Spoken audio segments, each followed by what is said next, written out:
Salam jumpa saudara-saudara. Kali ini saya akan bicara mengenai digital communication.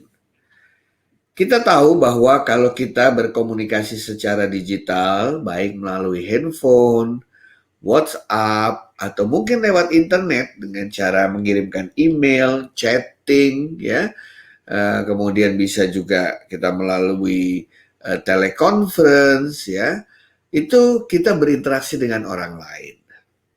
Bedanya adalah kalau dalam tatap muka fisik, komunikasi fisik, itu selalu kita pasti bisa melihat wajah, kita bisa melihat gestur, kita bisa melihat ekspresi, ya, kita bisa melihat juga tekanan, intonasi kata dan lain sebagainya. Karena kita ketahui bahwa dalam berkomunikasi ada yang namanya komunikasi bersifat verbal maupun non-verbal. Namun ketika kita berinteraksi di internet atau di dalam dunia digital, tidak semua kesempatan kita memiliki kemampuan untuk melihat ekspresi non-verbal. Ya. Oleh karena itu, kita harus memiliki kemampuan dalam melakukan komunikasi yang efektif di dunia maya. Kita lihat beberapa kali, banyak sekali ya, misalnya kita menggunakan WA, ya di grup WA, itu orang bertengkar gitu ya, karena apa? Karena punya persepsi yang salah terhadap posting seseorang. Ya, atau memiliki asumsi yang keliru mengenai apa yang diinginkan seseorang ketika menyatakan pendapatnya. Akhirnya bertengkar di WA itu, ya.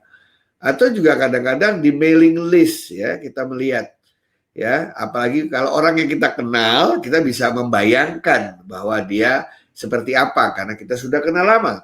Tetapi kalau orang-orang baru, ya, yang kita belum pernah melihat wajahnya, belum berkenalan secara dalam, hanya tahu namanya saja, kemudian dia melakukan posting, kita berimajinasi, menebak-nebak pribadinya seperti apa. Dan tidak jarang terlihat bahwa terkadang asumsi kita, persepsi kita, imajinasi kita membuat seolah-olah yang dia sampaikan itu ofensif terhadap diri kita, sehingga kita berkeberatan dan lain sebagainya. Demikian juga kalau kita menggunakan teleconference misalnya, ya. Kadang-kadang agak berbeda kalau kita sedang berbicara, kemudian yang lain mematikan videonya. Ada bermacam-macam asumsi yang ada di dalam diri kita. Mulai dari asumsi mereka tidak menghormati kita, mereka tidak tidak memperhatikan kita, gitu ya. Atau bahkan walaupun videonya dinyalakan, ya, tetapi seolah-olah kita melihat dia sedang bekerja dengan pihak yang lain, ya, walaupun videonya dinyalakan mengikuti diskusi atau telekonferensi kita. Nah, hal-hal semacam ini kita harus pandai-pandai agar tidak ada miskomunikasi. Ya, kenapa? Karena manusia selain makhluk individu, dia adalah makhluk sosial. Dia memerlukan orang lain untuk memenuhi kebutuhan hidupnya, menjalankan misi hidupnya, untuk bisa hidup itu sendiri. Nah, oleh karena itu ada baiknya kita memiliki berbagai kemampuan dalam berkomunikasi menggunakan beragam jenis media yang ada di dalam dunia internet atau dunia digital. Mulai dari komunikasi yang sederhana, mengirim pesan lewat SMS, lewat WA, gitu ya.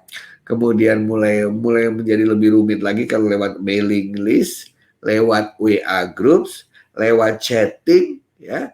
Kemudian juga kalau melalui Zoom, Webex gitu ya, atau aplikasi lain seperti Microsoft Meeting ya, atau You Meet Me yang berbasis teleconference ya. Nah, di sini kita membutuhkan kecerdasan khusus untuk berkomunikasi agar yang kita ingin sampaikan tidak disalahartikan oleh orang lain. Ada orang bijaksana mengatakan kita berkomunikasikan pada prinsipnya ingin orang lain melakukan apa yang kita inginkan. Oleh karena itu kita harus pandai-pandai menggunakan media yang ada.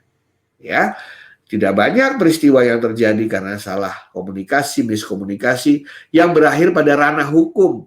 Ya, kita lihat maraknya fitnah, maraknya hoax, atau sebenarnya dia ingin mengatakan sesuatu tapi dipersepsikan orang lain menjadi hal yang berbeda, sehingga pada akhirnya terjadi perdebatan tidak berkesudahan, ya, yang saling mengadu ke polisi. Akhirnya kalau tidak saling memaafkan, klarifikasi ya